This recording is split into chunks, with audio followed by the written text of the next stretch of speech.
Maharashtra, Highlands, and Karnataka were home to the to Kolis and Barats. The Kolis also lived in many areas of Gujarat.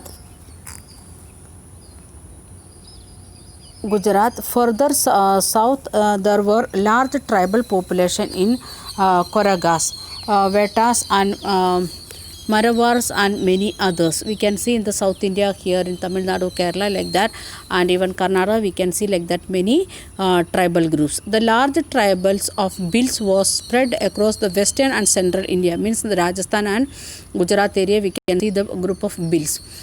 By the late 16th century, many of them had become settled agriculturists and some even zamindars. And the 16th century means the time of Mughal emperors. Some of these tribal groups, especially from Bhil groups, they become the settled agriculturists and they even become the zamindars. Means the person who is able to collect tax from the people for the king. Then many Bhil clans nevertheless remained hunters and gatherers, but some of them they continued the same activity what they was doing, the hunting and gathering. And the Gonds were found in a great number of across the present day states of Chhattisgarh, Madhya Pradesh, Maharashtra, and Andhra Pradesh. The four states we can see one group, that is Gonds. And we are going to see that how nomads and the mobile people lived. Means the same part we want to study in 9th standard. One lesson is there in history, pastoralists. Pastoralists means the nomadic group. So if you are understanding little bit here in 7th standard, it will be easy to understand 9th standard lessons. Okay. The nomadic pastoralists moved over long distance with their animals. Why they are moving from one place to another place? Because of their animal. In the key point we discussed that one. They lived on milk and other pastoral products. They also exchanged wool and ghee etc. with settled agriculturists for grain, cloth, utensils and other products. And they brought and sold these goods as they moved from one place to another, transporting them on their animals. If you are observing this pastoralist group, the sheep with the sheep and goats, those who are coming, they used to bring some of the horses like that, and then shepherd dog also will be there with them like that. They are coming, so in the horse or donkeys will be there with them, and they are bringing their things on the back of the animals.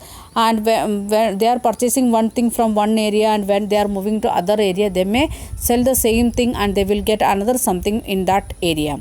Then the Banjaras were the most important trader nomads. One of the group, they are moving from one place to another place for trade purpose itself. Who is that? Banjaras. Their caravans was called Tanda, and Sultan Alauddin Khalji, chapter 3, we have seen that one used the Banjaras to transport grain to the city market. They are the kings, the Mughal kings. They used means the Khalji dynasty. They used this Banjaras to transport things from one area to another area. Then that already we have seen chapter 3. Emperor Jahangir wrote in his memories that the Banjaras carried grain on their bullocks from different areas and sold it in the towns. From the village they used to collect and they will take that thing to the towns, and they was doing selling in the market. Then they transported food grains for the Mughal army during the military campaign. We have seen the military campaign, many military campaigns they had, and for many years that time they Banjaras helped them to take their means carry their things, especially for food items to the army people. With a large army, there could be 1 lakh bullocks carrying grains. Means the Banjaras they are bringing 1 lakh bullocks or bullock carts, and they was carrying the grains for whom the army people of the Mughal emperor. Then we can see one special study of about Banjaras. The Banjaras, Peter Munday, an English trader who came to India during the early 17th century, has described about Banjaras. In the morning, we went a tanda of Banjara. What is tanda? That we have seen the caravan, what they was using to carry grains or things from one place to another place. That is known as tanda. Then they started journey in early morning with Banjaras of 14,000 oxen. They were all laden with grains such as wheat and rice. These Banjara carry their household wives and children along with them. One tanda consists of many families. Their way of life is similar, so that the carries who continuously travel from one place to another place. For example, if they are coming from Delhi and they will reach to Agra, from Agra they will come to Bombay, from Bombay they will come to what we can say here Solapur, from Solapur they will come to Bangalore, from Bangalore they will reach to Madras. Then like that their travel is continuously they are traveling. Okay, rest of the part you can read by yourself. Then next thing, it is many pastoral tribes reared and sold animals such as cattle and horses to a prosperous people. They are rearing the cattle and horses, and those who are able to give money or to the royal families, nobles, I mean, thus they used to sell it. Different castes of petty pedals also traveled from village to village. They made and sold wares such as ropes, reeds, straws, straw matting, and the coils, sacks, etc. Means from the animals they are collecting some of the woolen and other things. They are making the things, and that groups also moving from one city, village to village.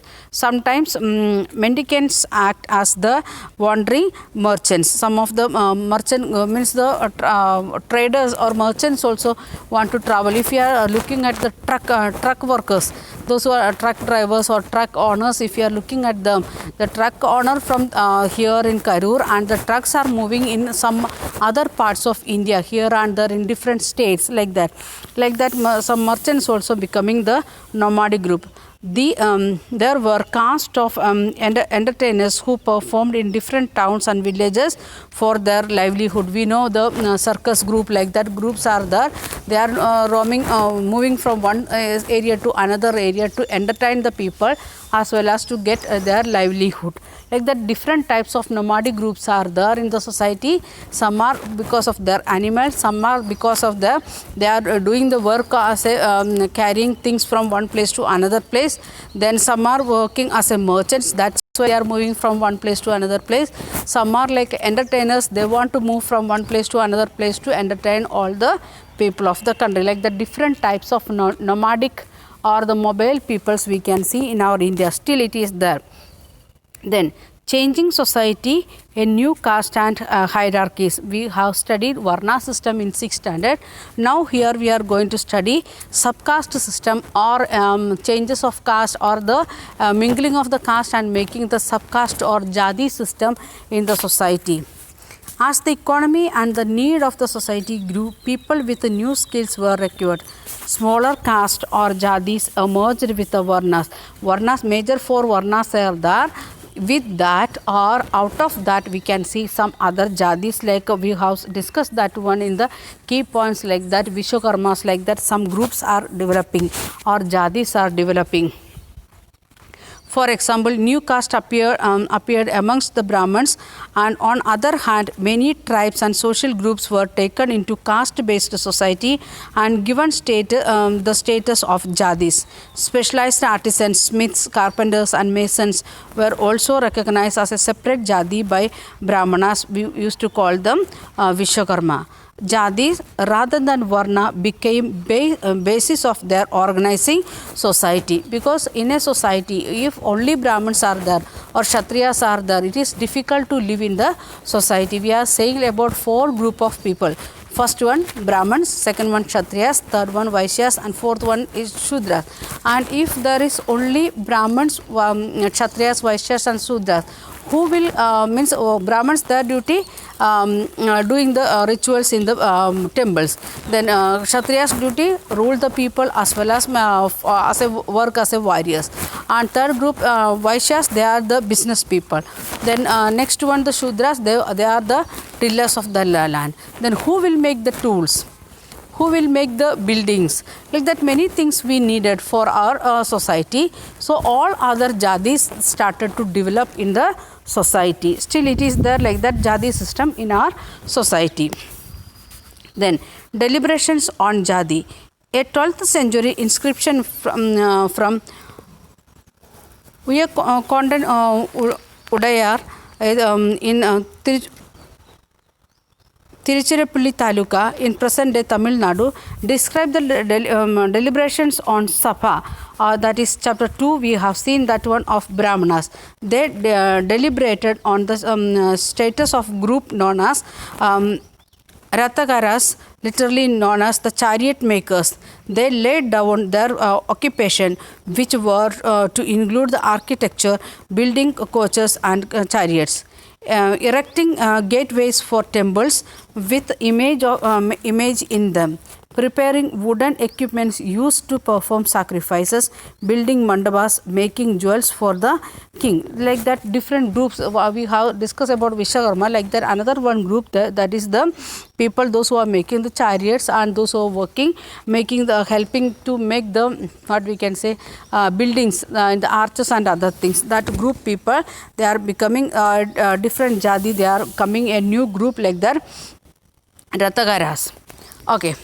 Among the Kshatriyas, new Rajput clans became powerful in 11th and 12th century, and that is another group that is from Rajasthan, Punjab side. That is the group name. It is Rajputs. They are becoming more powerful in Kshatriyas itself. In Kshatriya caste itself or Jadi itself, one group it is becoming prominent.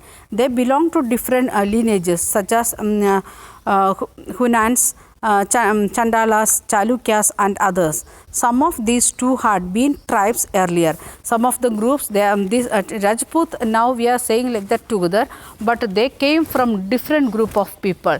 And when we studied about this Mughal emperor, we have seen from father's side who was the forefathers and mother's side who was their forefathers. We have seen like that the Rajputs, when we are studying about detail, when we are studying about them, we can see that when they came from different group of people. Their lineage is from different. Some of them was lived in villages, some of them was a tribal group, but altogether they are started to call us Rajputs.